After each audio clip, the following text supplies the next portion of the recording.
So welcome everybody to the session number 6 of this 24-hour marathon organized by Future Food Institute and FAO. And we just landed in Russia after our connection with Antarctica. So we have been so far in China, in Japan, in India, in Antarctica, and here we are in Russia, listening. So far we are listening a lot of voices from farmers to scientists, from young people to entrepreneurs. And here we are with two distinguished guests from FAO and from the Far Eastern Federal University in Russia. I am Claudia Laricchia. I'm the head of institutional relations of Future Food Institute. So welcome to Food for Earth Day. And I would immediately leave the floor to Mrs. Victoria Panova, that is the Vice Rector of Far Eastern Federal University. Victoria, the floor is yours. Thank you, Claudia. I think Amy would do the more of a general overview on food security and the SDG and the global efforts on that. Meanwhile, if you allow me to actually touch upon two main aspects, both multilateral and bilateral cooperation would be contributing to food security globally. And those aspects would be touched upon not just by me as a vice rector. My other hat that I'm holding is the scientific supervisor, head of their expert council that is responsible for holding of and organizing of the Russia's BRICS presidency. And that is why I would be also willing to talk about their BRICS initiatives in this area.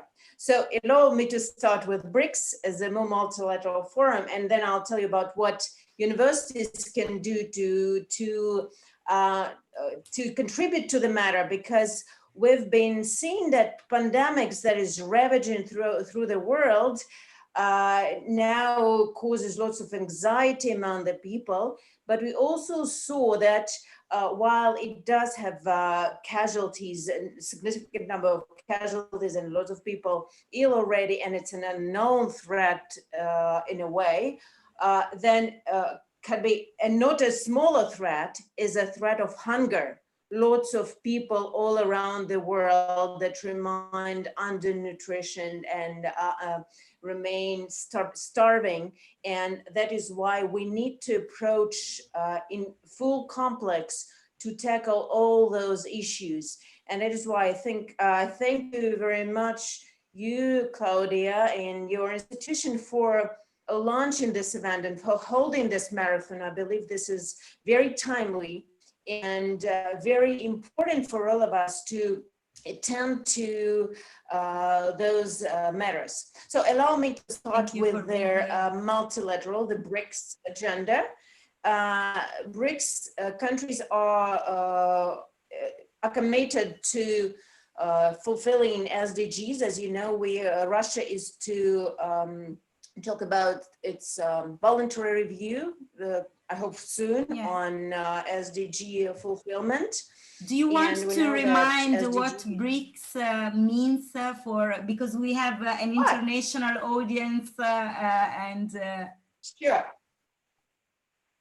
Sure. So BRICS is one of the club formats. If we go back to 1970s, we remember the formation of the Group of Seven, or G7, that leaders of the 7 countries came together to attend to the urgent issues of their world. And those are the US, UK, Italy, France, Germany, Japan, and Canada. Meanwhile, this format quite efficient because it provided for informal cooperation between leaders, but also allowed for this group to influence other international organizations and to force them and to also demand some action.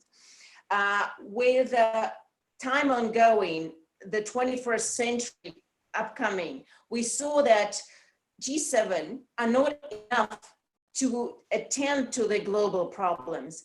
And that is why we saw the appearance of two other formats of this kind. One is the G20. So it is a more global format that is comprehending economic issues, and that was formed immediately in the wake of their global financial economic crisis of 2008, at least this later forum. And next year, we saw first leaders meeting of the BRIC countries, which later become BRICS, which is the gathering of Brazil, Russia, India, China, and South Africa. Why BRICS is very important? Well, it's obviously all 5 countries are part of the G20 or the group of 20, but it's also the systemically important economies of the world, which are not only holding high positions in terms of either growth or total volume of GDP, but also holding a responsible position with regards to global issues. And they are ready to give their weight to to overcome those challenges. And namely, 2 of the 5 countries, Russia and China, are permanent members of the UN Security Council. And that is why also long-time participants of all the major problem-solving issues.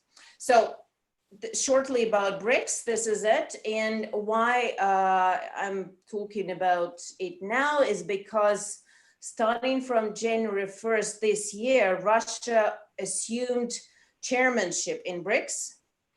And it was supposed to have a summit of the leaders, face-to-face summit this July.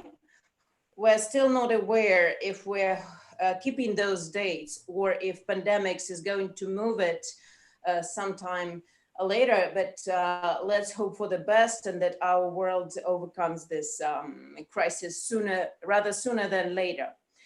And Russia prepared a number of initiatives for its chairmanship in BRICS, and food security, agricultural production has been a very important issue in this gathering for quite some time. If we turn back to history, first time that BRICS held its ministerial meeting was back in 2010. So it's 10 years already.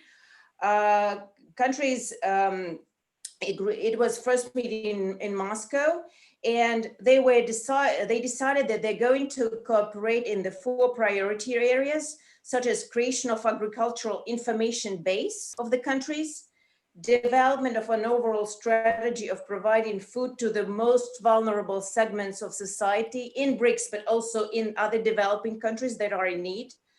Another important priority area is reducing the negative impact of climate change on food security and adapting agricultural production to climate change, obviously. And of course, we are all living in the times of the 4th industrial revolution. We need to know how to use the new technologies to help us. And that is why 4th priority area was development of cooperation in the field of agricultural technologies and innovations. At their suggestion of India, we saw, first it was a more bold initiative, but then it was kind of somewhat scaled a bit down. So now we have a platform, research platform on agriculture. And so BRICS countries have their own, and they also have a work plan on how to deal with those matters. And each country is responsible for its own priority area. For example, Russia is responsible for working out proper mechanisms for trade and investment, for favorable investment climate into agriculture. Other countries are responsible either for climate change adaptation technologies, strategy reviews, etc. So it's a comprehensive plan. It's also complementing another agricultural morning information system that was also launched by the G20. I'm sure you're all aware of it. And last meeting of the Ministers of Agriculture was held back in 2019 in Bonito, Brazil. And what we are to have this year is to adopt a new plan of action, which would first of all evaluate all the policies that's been done so far by the BRICS countries, but also what are the next steps for us to provide for better food security. And myself being head of this expert council, we had a number of initiatives. I'm not sure that all of them would be happily adopted by their officials, but what we believe is that if they're not taken to official track, then we certainly would be able to discuss it on track 2, like civil society, academic forum. And what is important is that Russia is not narrowing itself to BRICS. So at least our track 2 diplomacy, academic forum, civil forum, they will be inviting other outreach countries, because those are the issues that cannot be decided neither by the G7, nor by the BRICS, not even by the G20. It is something that needs efforts of all the countries. And I will take this opportunity to actually invite you guys and all our audience to participate. We have a site on BRICS Civil. On BRICS, we didn't hear Victoria. There is maybe some problem with the connection. So in the meantime, I would introduce the second speaker, just waiting for Victoria. Eccola, here she is. Victoria, can you hear us? I think that you have some trouble with the connection now. So as we have 15 minutes, we cannot hear you, Victoria. In the meantime, as we have 15 minutes left, it was very interesting, the insights that Victoria was giving us. She has spoken about food security, and we know that food security is at risk of being disrupted as a result of COVID-19. I would introduce the second guest, Amy Heyman, the Program Officer, Sustainable Food and Agriculture at FAO, that will speak us about the measuring progress towards sustainable agriculture. Hello, Claudia. Hello. Hi, Amy. Welcome. Thank you very much. And thank you very much to the Vice Rector, Panova, who really gave us a great introduction to the material that I'll be presenting this morning or talking about. She spoke about 2 of the 3 pillars of SDG 2. She spoke about zero hunger and food security, but one of the other really important pillars that drives those 2 is actually sustainable agriculture. And so what I'd like to do this morning is talk a little bit, taking a step back from what the Vice Rector talked about, taking a step back and thinking a little bit about the international monitoring framework. How can we actually measure sustainable agriculture? In the past, I would say that sustainable agriculture had really been defined along environmental dimensions. But with the SDGs, we've really been trying to think about that in a much more multidimensional approach. So what I'd like to do is share my screen here.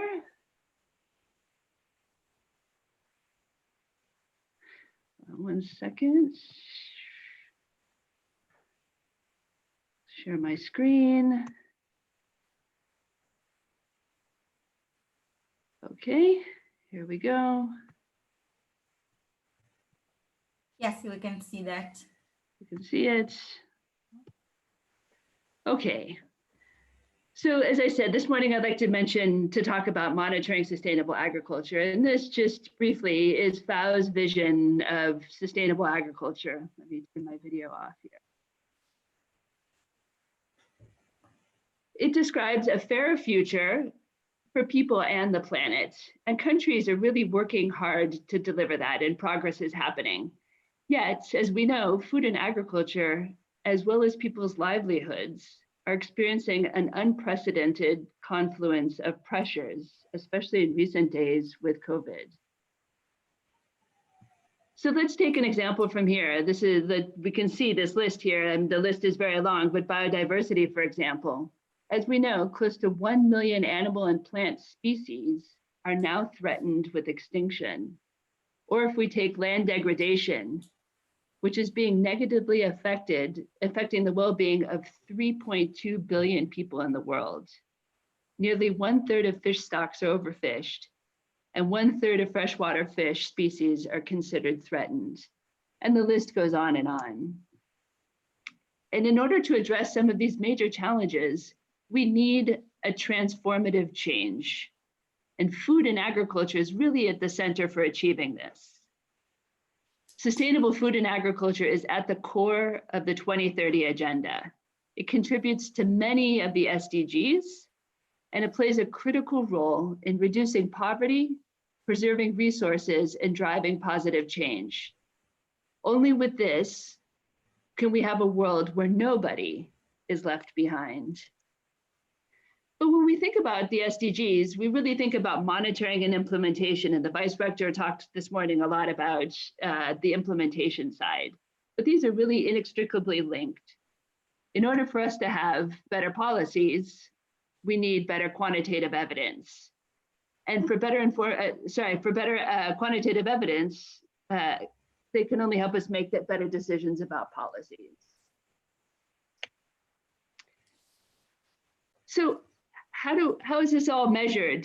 And many of you may already know this, but there's an international SDG monitoring framework that really kind of governs this process. We know that there are 332 unique indicators that respond to the 17 SDG goals.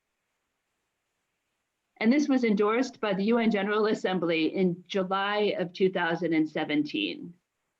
This whole body is now overseen by the UN Statistical Commission, which is really responsible for developing this SDG framework. Within this process, though, the UN Statistics Commission appointed and nominated this interagency and expert group on the SDGs, which is actually the working group to monitor this. And it's really driven by countries. I think that that's important. As the Vice Rector mentioned this morning, the BRICS countries make up a significant part of this process. There are 28 member countries. It's rotational. International organizations such as my organization, the Food and Agriculture Organization, is an observer, and it meets twice a year. We'll see what happens this year, but they're the ones who really call the shots. But really, it's the countries that make up this body that are the ones driving the process. Each SDG indicator, 232 indicators, has been appointed or associated with a custodian agency. And the custodian agency is really responsible for helping the process. So which means leading methodological development of new indicators, providing statistical capacity to countries that may need support, helping countries collect the data, and ensuring comparability and helping countries disseminate this information.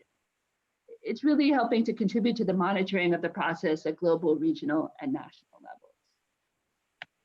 My organization, FAO, is a custodian agency of 21 different indicators that, as you can see, span across these different goals. Goal 2 on food security, Goal 5 on gender, Goal 6 on use of water, Goal 12 on sustainable consumption and production, oceans, and life on land. Now, the colors here represent the different tiers associated with each of these indicators. So the red shows indicators that when this all developed in 2015, did not have an internationally agreed methodology. And the green ones were the indicators that were already well established and had a lot of data. So this, as you can see, there are many red indicators as of 2015 for the indicators for which FAO is responsible. By last year, mid last year, you can see we made a lot of progress and we developed many methodologies that were then approved by this interagency and expert group for the SDGs. And we're now in the process of collecting data for all of these indicators. What I'd like to focus on this morning is really on SDG indicator 2.4.1. As I mentioned, there are 3 pillars associated with SDG goal 2. There's ending hunger, achieving food security, but rarely do we hear about the 3rd pillar, which is sustainable agriculture, which is really the key to achieve food security and ending hunger.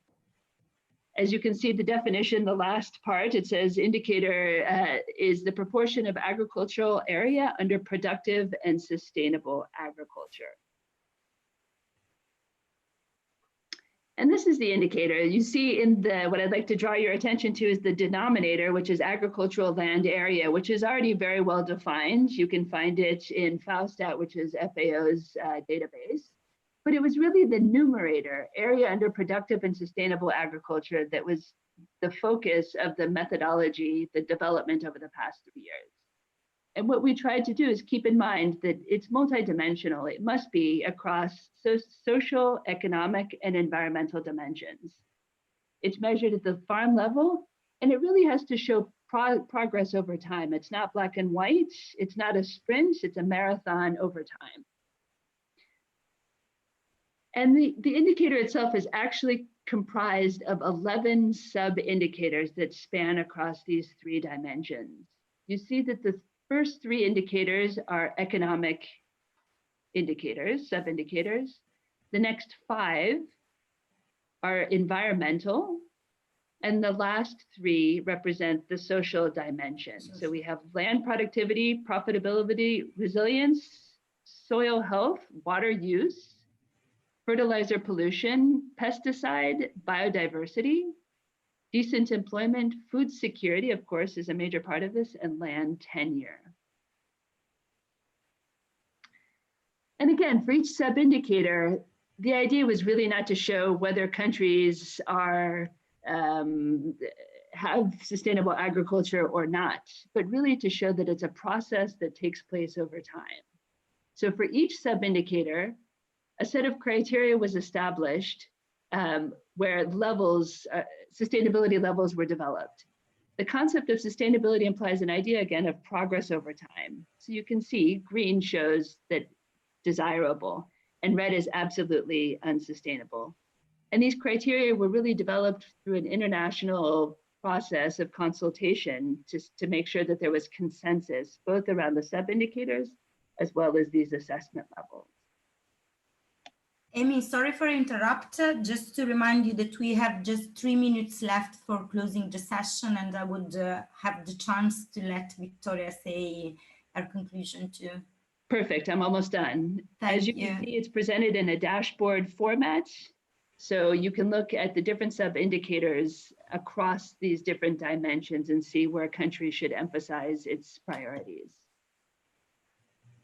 The only other topic I'd like to mention is how it's collected, and we really emphasize collecting the information through a farm survey.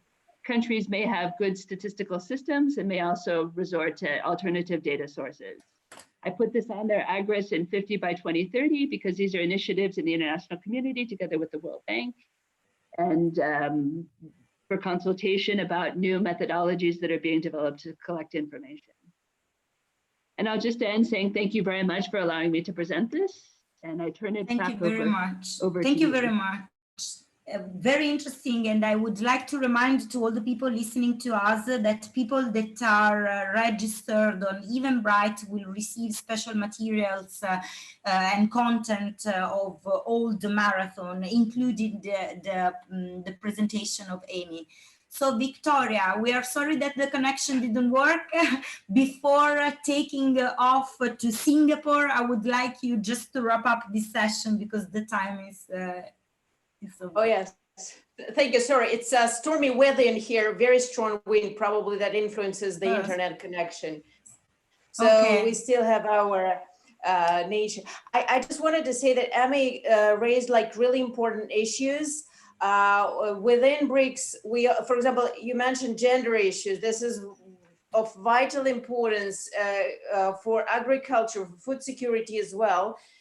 Take, for example, land tenure. Not many countries would have still, even in the 21st century, proper equal rights for women for land tenure, for financing. So what is important is that we have those mechanisms elaborated, not just within BRICS, but BRICS plus in other countries, first of all, to have information exchange on what are the best practices that we have. Another thing is that what are their legislative systems that would be most friendly for developing a proper agricultural production. Another thing is that, and I think BRICS countries are not very good in that, as many other countries, is that nutrition-friendly agriculture, eco-friendly. So we need support for small and medium farmers that provide for environmentally eco-friendly agricultural production. And that's where I would like to very briefly say that we had similar thing, not within BRICS, but it's at university level. That's where I want to emphasize that we have to involve all levels of society, not just governments or international organizations, but universities. Absolutely. We have a very fruitful cooperation with Nodai, which is a Japanese agricultural university, where we had a joint project on, well, we started with growing strawberries in the greenhouses, but it's expanded to other cultures so that we can feed and see how we cultivate different plants that are necessary for sustaining in their climatic harsh regions, how we can introduce new technologies in order to provide more food for people in areas that are more difficult to reach. And another one, of course, is but in addition to exchange of information, of course, our cooperation in digitalizing, counting digitally what soil we have, because Absolutely. soil erosion, forest erosions, and biodiversity, another very important point that Amy raised, is because BRICS countries are responsible. They have this potential of almost, I think, 50% of world biodiversity, if we count it. And that's why they're responsible for conserving it as well, and not just contributing to its potential. And this is a vital part of their food and agriculture sustainability. Yeah, fantastic. I would say that we will organize a food is a conversation format with you too, because I really want to keep going with the conversation. So thank you so much, Victoria Panova, the Vice Rector of Far Eastern Federal University. Thank you to Amy Heyman, the Program Officer, Sustainable Food and Agriculture. It has been an amazing session. And now we are taking off to Singapore to speak about innovation. Don't forget to keep following us on social media using hashtag #GoodAfterCovid-19 and Food for Earth. Thank you very much.